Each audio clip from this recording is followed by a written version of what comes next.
Então, como eu falei para vocês, eu vou apresentar alguns slides, né, sobre o tema, para a gente fazer essa aproximação inicial aqui com esse assunto das revisões de literatura.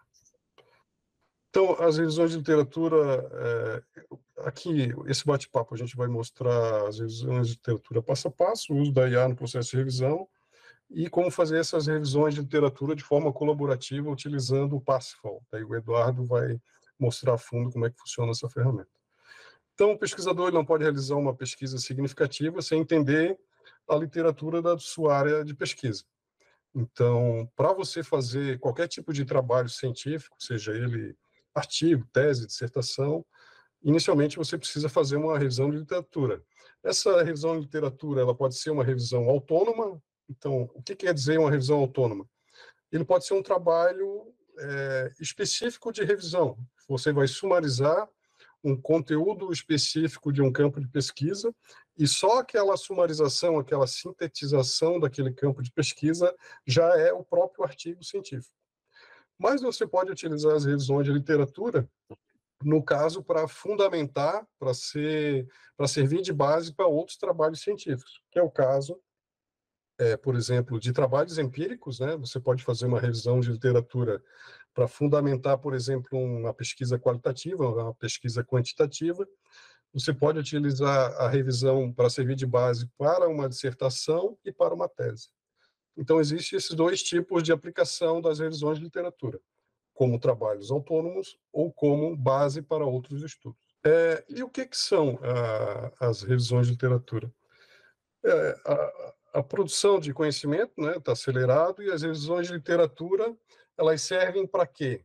Para você sintetizar um conjunto de conhecimento que ele é fragmentado e interdisciplinar. Então, você imagine que a cada dia, a cada ano, são produzidos milhares de trabalhos. Por exemplo, tem um estudo aqui que eu olhei outro dia que dizia que a cada ano são produzidos milhões de trabalhos científicos.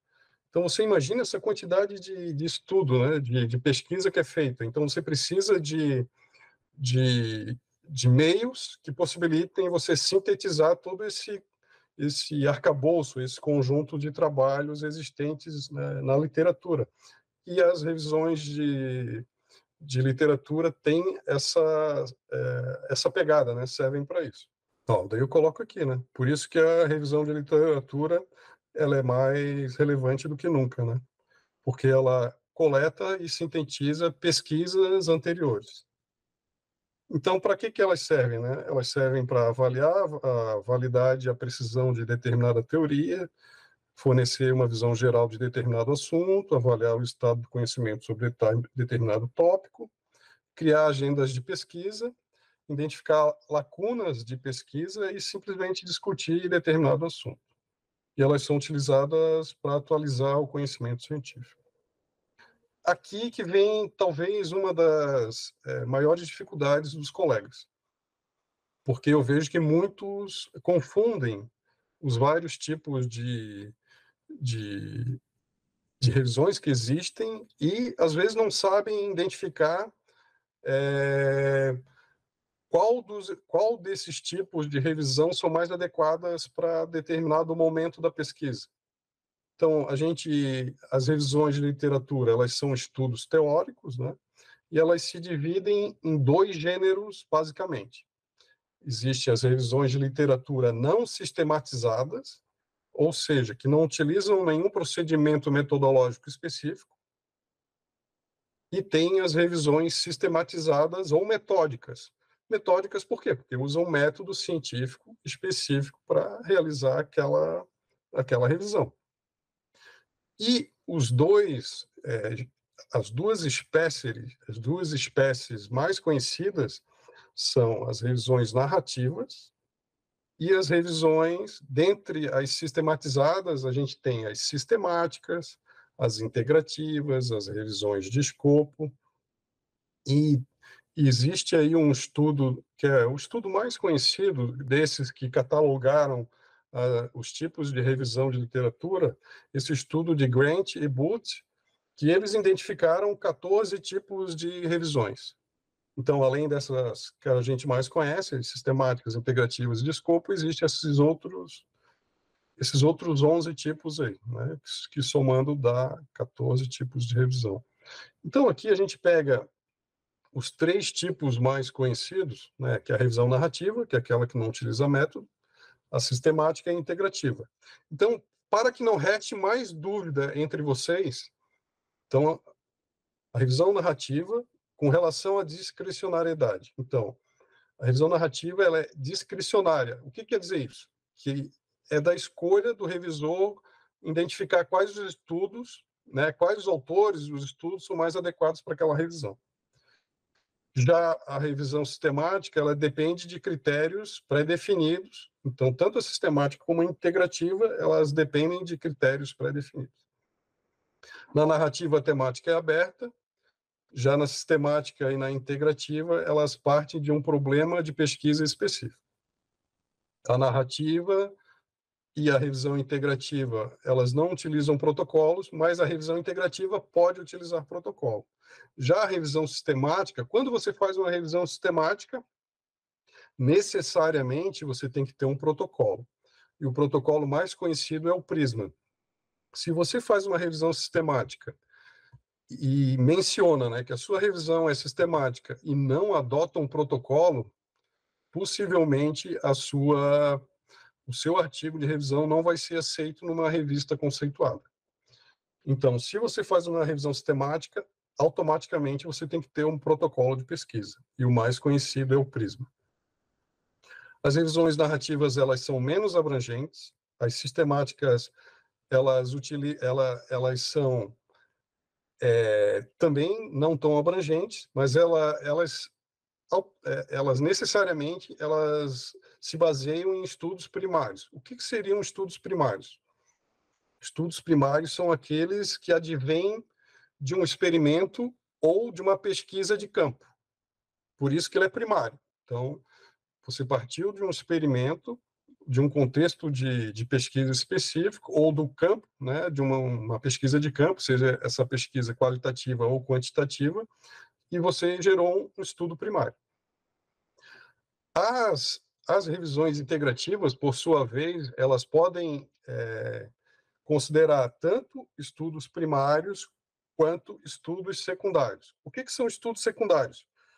Os estudos secundários são aqueles que pegam esses trabalhos de campo ou experimentos e sintetizam o conhecimento relacionado a esses estudos, né? E a revisão sistemática é o tipo de revisão mais adequado a fazer essa síntese desses trabalhos de campo ou desses experimentos. Ou seja, a revisão sistemática, ela apenas se baseia em estudos primários. Aí está a grande diferença entre revisão sistemática e revisão integrativa. A revisão integrativa, ela tanto considera trabalhos primários quanto estudos secundários.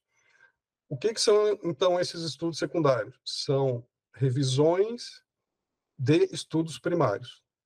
Então, a revisão integrativa, o que é? Ela pega tanto estudos teóricos como estudos empíricos e faz a síntese desse conhecimento. E se você for definir uma palavra para cada uma desses tipos de revisão, a revisão narrativa ela pode ser caracterizada como discricionária. A revisão sistemática, por sua vez, ela adota reprodutibilidade, ou seja, você consegue reproduzir aquele trabalho ao longo do tempo, né? Por exemplo, eu fiz uma revisão sistemática hoje. Se um pesquisador quiser atualizar essa minha pesquisa daqui a 5 anos, ele faz adotando os mesmos critérios, os mesmos procedimentos metodológicos que eu utilizei. Por isso que eu chamo de reprodutibilidade. Essa é uma característica essencial das revisões sistematizadas. Então, tanto a revisão integrativa como a sistemática, elas têm que ter essa característica de ser reprodutíveis no futuro. A mesma coisa, o rigor científico, tanto na sistemática como na integrativa. O que seria o rigor científico? Eu deixar bem claro quais foram os procedimentos metodológicos que eu utilizei e com base num conjunto de regras que são adotadas para fazer aquele tipo de estudo, né? Então, por isso que é rigor científico, porque ele adota um método específico e esse método é padronizado. A grande diferença na sistemática integrativa é que a sistemática ela se baseia em evidências. Geralmente, a sistemática é mais utilizada em estudos nas áreas das ciências médicas. A revisão integrativa ela é mais ampla, por isso que a característica da amplitude é a que permeia esses estudos. E a transparência, em ambos os casos, né? A transparência é você deixar bem claro o que você fez no seu trabalho. Aqui a estrutura de uma revisão de literatura. Existem vários passos, tá, para uma revisão de literatura. Mas, basicamente, ela pode ser, dependendo do autor, tá? Ele pode aumentar essa quantidade de passos aqui, mas geralmente uma estrutura básica contempla 3 partes: o planejamento da revisão, a condução da revisão, que muitas vezes é chamado de execução, e o relatório, que é quando você transforma todos aqueles passos anteriores que você fez em texto, né? Então, o planejamento, basicamente, é você identificar a necessidade da revisão, né? Você justificar o teu estudo, embasar a partir de uma identificação de uma lacuna de pesquisa, porque você não vai fazer uma revisão se outros já fizeram, né? Se não tem necessidade de fazer essa revisão, para que você vai fazer? Se você não conseguir entregar ao final uma contribuição para o campo de pesquisa, a tua revisão foi insignificante. Então, você tem que pensar se a tua revisão ela é adequada para aquele campo de pesquisa. Caso você identifique essa necessidade, você parte daí para uma proposta dessa revisão a partir de uma problematização e o desenvolvimento desse protocolo da tua pesquisa. Daí, a partir daí, você faz a condução, que seria identificar a tua pesquisa, a seleção dos estudos, a avaliação da qualidade desses estudos, a extração dos dados, a síntese desses dados, e vai para o estágio final, que é a escrita. Aqui eu não vou entrar em maiores detalhes, mas aqui explica como identificar um problema de pesquisa e como definir melhor um problema de pesquisa. Depois eu envio para vocês esse material, né? Daí fala da condução da revisão, que é como estruturar a questão de pesquisa, quais os critérios de exclusão e inclusão a considerar, então como buscar e recuperar os artigos e como selecionar esses artigos. Isso aqui é a condução da revisão. Aqui tem uns passos, né, que eu já mencionei ali atrás. Aqui tem algumas ferramentas que são utilizadas para revisão de literatura colaborativa. Existe o Covidence, que é mais utilizado na área das ciências médicas. Tem o Ryan, que é outra plataforma que se utiliza para revisões de literatura de forma colaborativa. E o Parsifal, que é a plataforma que o Eduardo vai tratar daqui a pouco. Aqui foram algumas das referências utilizadas nessa explanação inicial. E agora eu passo a palavra ao Eduardo, que vai fazer a sua explanação a respeito do Parsifal. Pessoal, boa noite. Obrigado. Perfeitas colocações aí. É interessante ver essa parte teórica que reativa na gente as necessidades que me levaram ao Parsifal. E eu quero compartilhar com vocês algumas coisas desde um princípio aqui. Então, voltando aqui só a referência, tá, que eu adotei para minha revisão sistemática. Depois eu vou entrar no Parsifal, mas eu estou só fazendo aqui um preâmbulo, né? Qualificando ela como uma meta-análise qualitativa, certo? Então, aqui tem a citação de quem traz uma revisão que visa integrar a pesquisa qualitativa e tudo mais.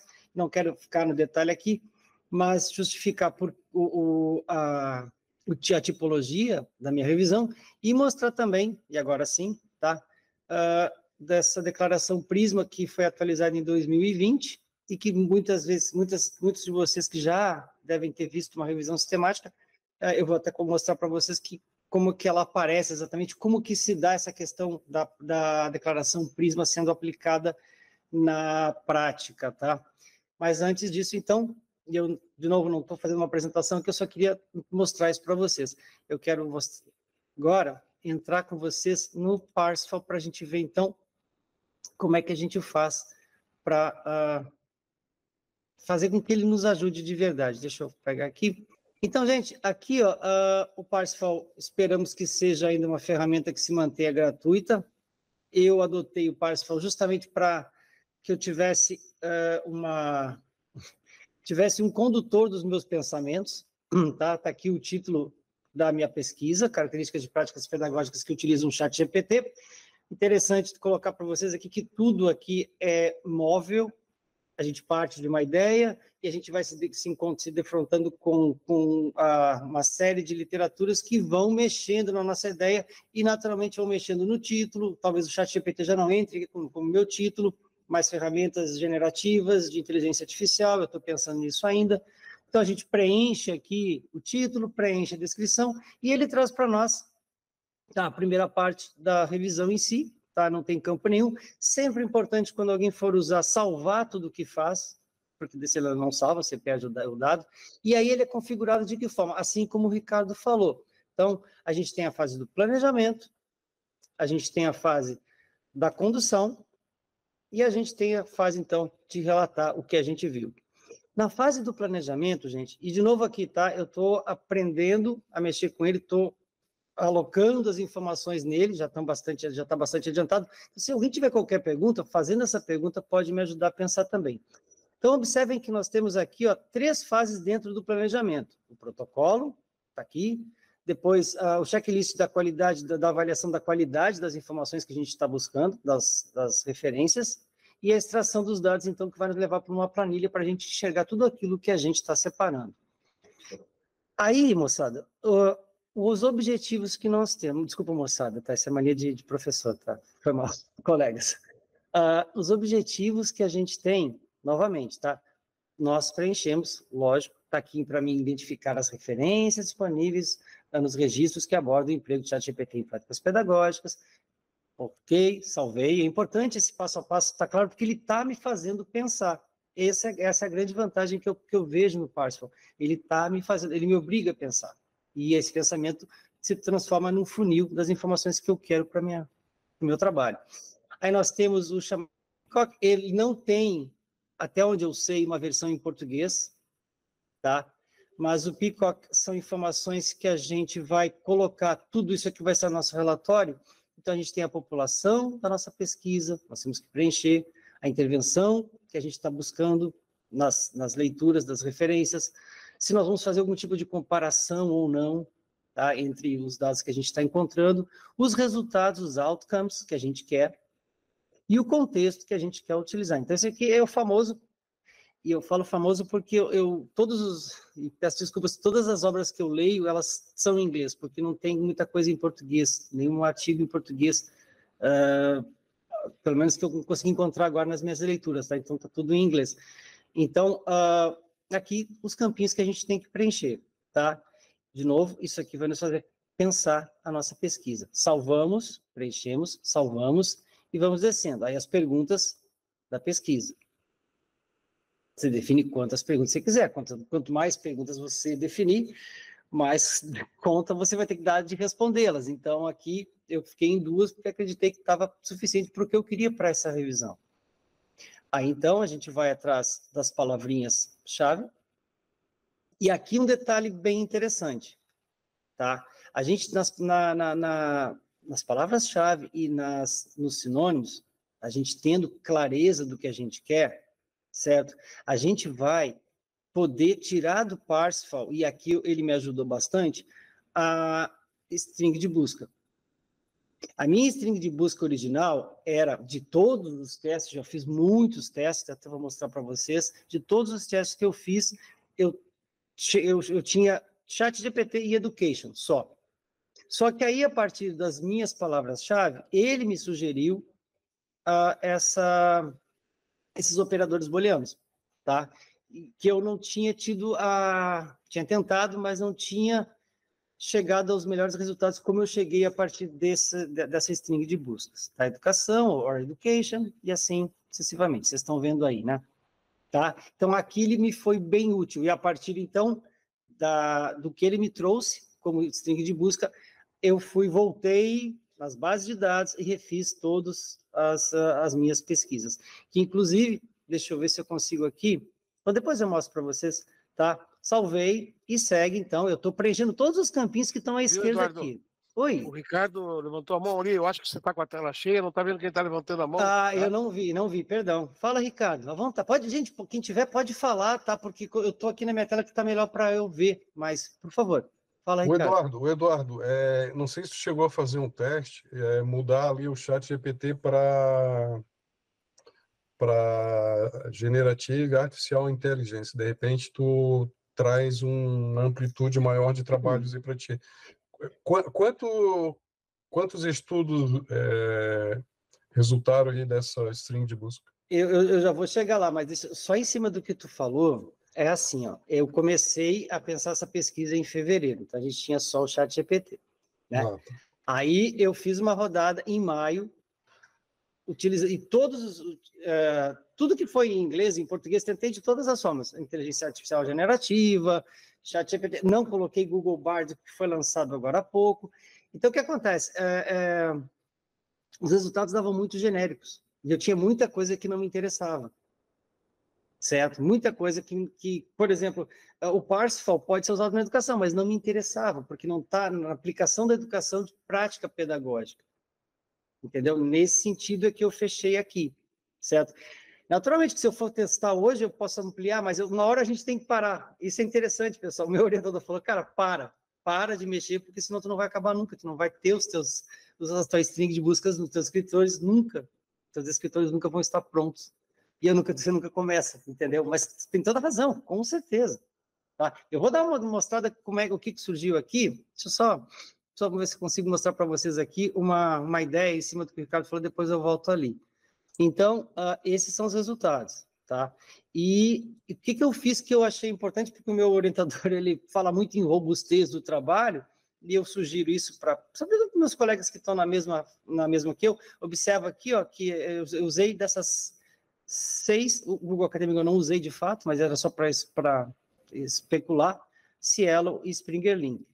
A partir disso, então, o que eu fui fazer? Eu sei que vocês não conseguem enxergar muito bem aí, talvez não consigam, mas eu peguei as strings e fui lá em cada plataforma, cada base de dados, e printei tudo que eu fiz. A quantidade inicial que eu tive, 704 obras, aí eu printei mostrando quais foram os filtros que eu utilizei, o número de obras que ficou em 94, e isso eu fiz para todas as bases, eu mostrei o que eu consegui com a minha string de busca, 351 documentos aqui na Scopus, utilizei os filtros, aí eu tenho que mostrar um pouco mais, né, mostrei vários filtros e tal, fui passando os filtros, cheguei em 87 obras no final, tá? Mostrei todos, caso eu precise mostrar algum desses prints, no meu trabalho eu tenho lá o que eu achei inicialmente e o que eu achei finalmente. Science Direct, a mesma coisa, passei todos os filtros que eu tinha, tá?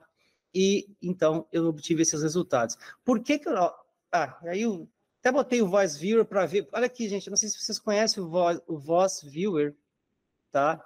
Eu coloquei todos os artigos que eu consegui, isso aqui é só uma imagem que é interessante, sobre os clusters, ou seja, o que mais se fala dessas 217 obras que eu achei, depois da minha filtragem.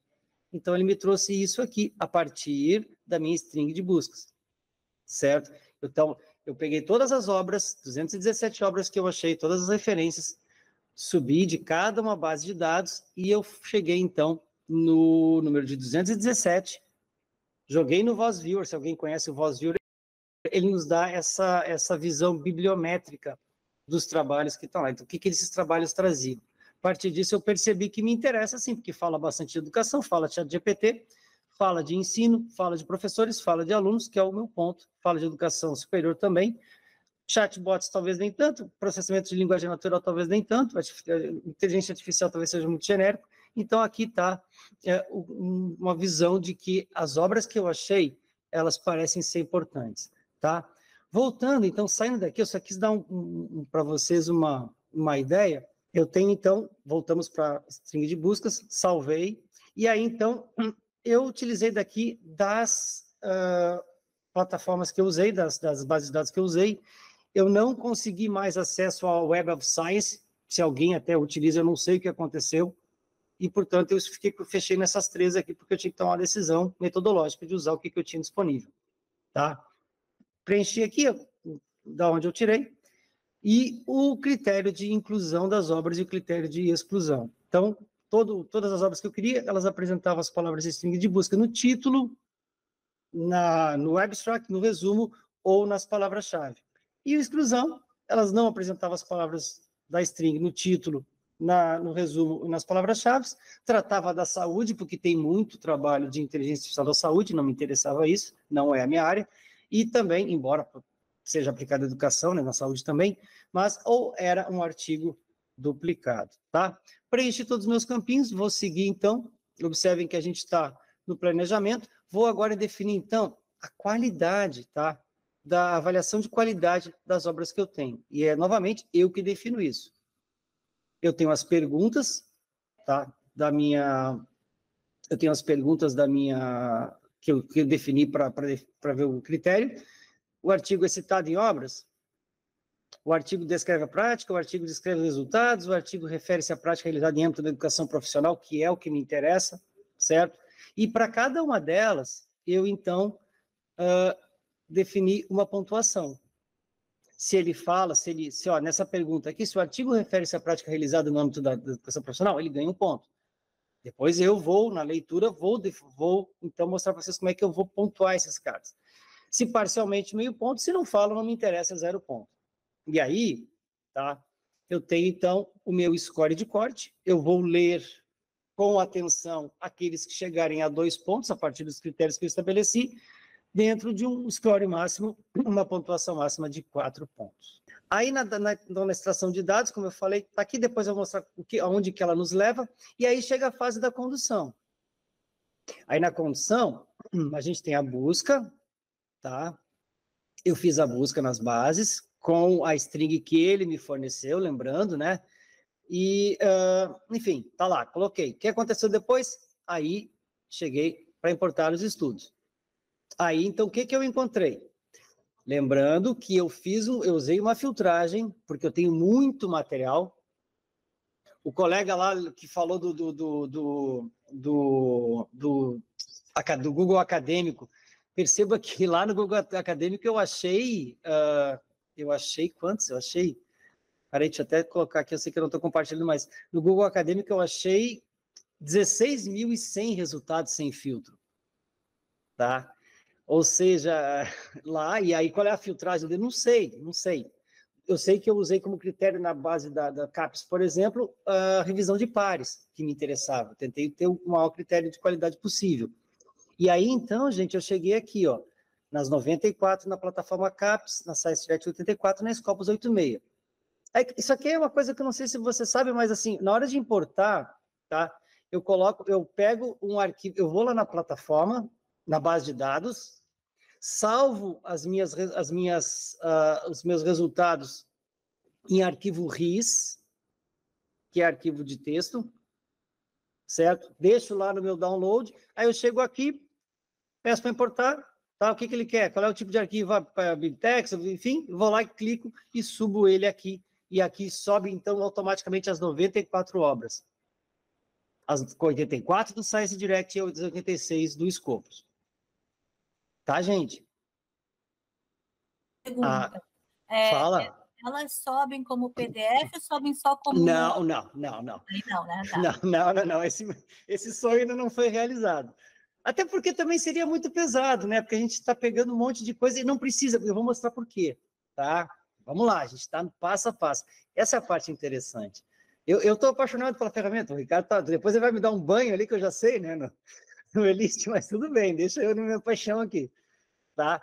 Aí, então, nós vamos para a seleção dos estudos, tá? E aí, nós chegamos, ele vai abrir aqui, ele vai mostrar tudo que eu encontrei, tá? Olha só. Então, gente, aqui, ó, eu tenho essas bolinhas aqui para mostrar tudo que eu tenho, tá? Então, eu sei que eu tinha, ó, duplicado eu tinha 47.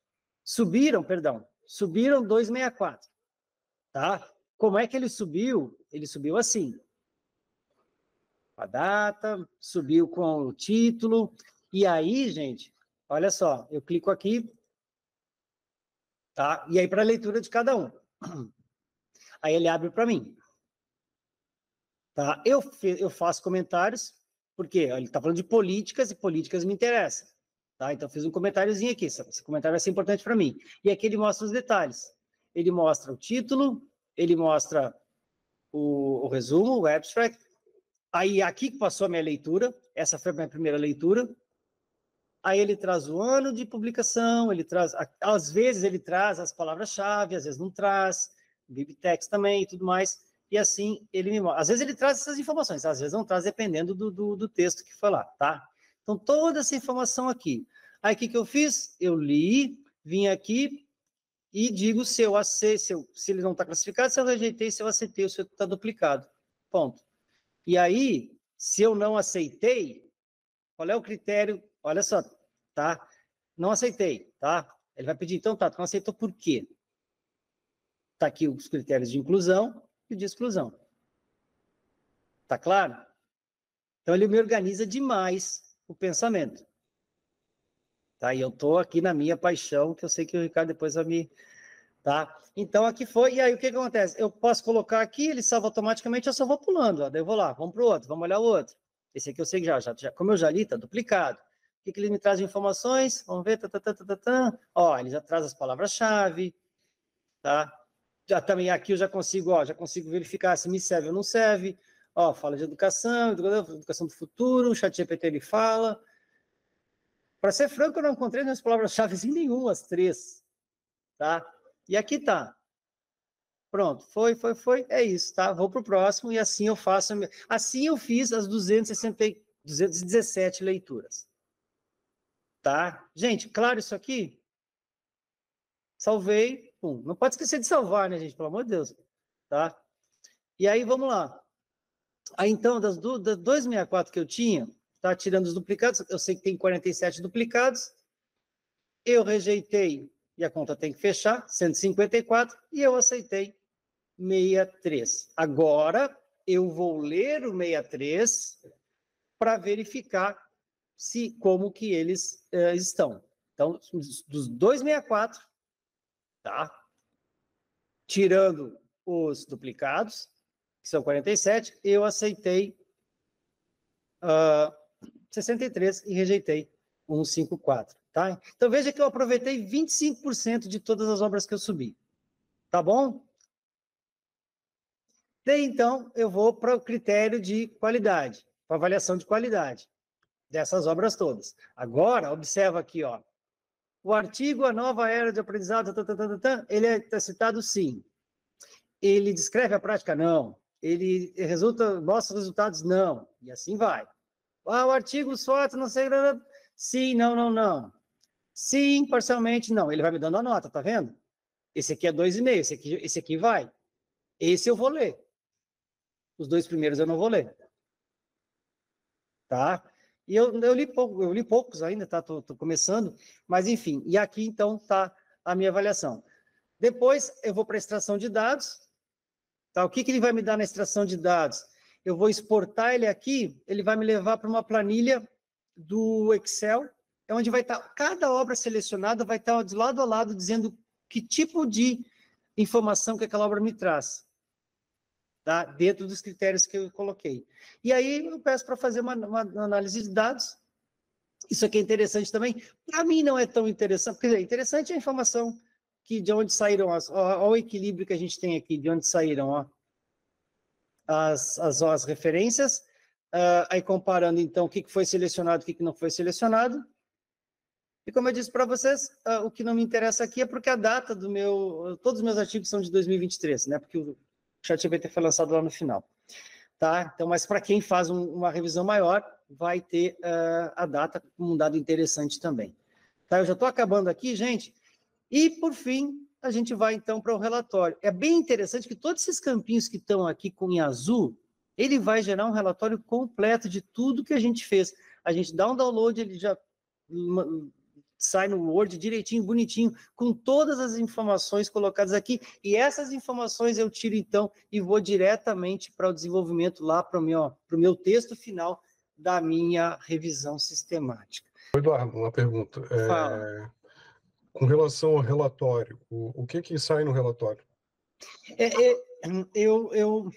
Se eu fizer, eu vou tentar fazer ele aqui, baixar ele aqui agora e abrir para mostrar para vocês. Então, o que acontece, né? Ele basicamente, a gente pega trabalhos que foram feitos no Parsifal, a estrutura, eu não sei se tu vai aprovar ou não, mas a estrutura do trabalho, ela dá sequência à estrutura apresentada pelo relatório dele. Então, ou seja, eu vou desenvolver parágrafos a partir do que ele está me mostrando, e claro que eu vou colocar o meu texto aqui, mas aqui, então, ele me dá tudo o que eu coloquei para ele. Inclusive, aquilo que tu falou agora no final, cadê? Aqui, ó, na extração de dados, que deve levar para essa matriz que tu falaste aí, tá? Que agora, aqui na extração de dados, é que eu vou verificar se ela se refere a uma unidade curricular específica, ou seja, agora que eu vou categorizar, entendeu? E aqui, então, é o relatóriozinho que ele me dá. Então, esse relatório aí, que ele gerou de forma automática, isso, ele vai servir, vai ser bem útil para quando você for montar a tua seção de procedimentos metodológicos lá da tua revisão. Valeu, pessoal. Ótimo fim de semana para vocês e a gente se vê num próximo Happy Hour aí. Obrigado pela atenção, pessoal. Obrigado demais.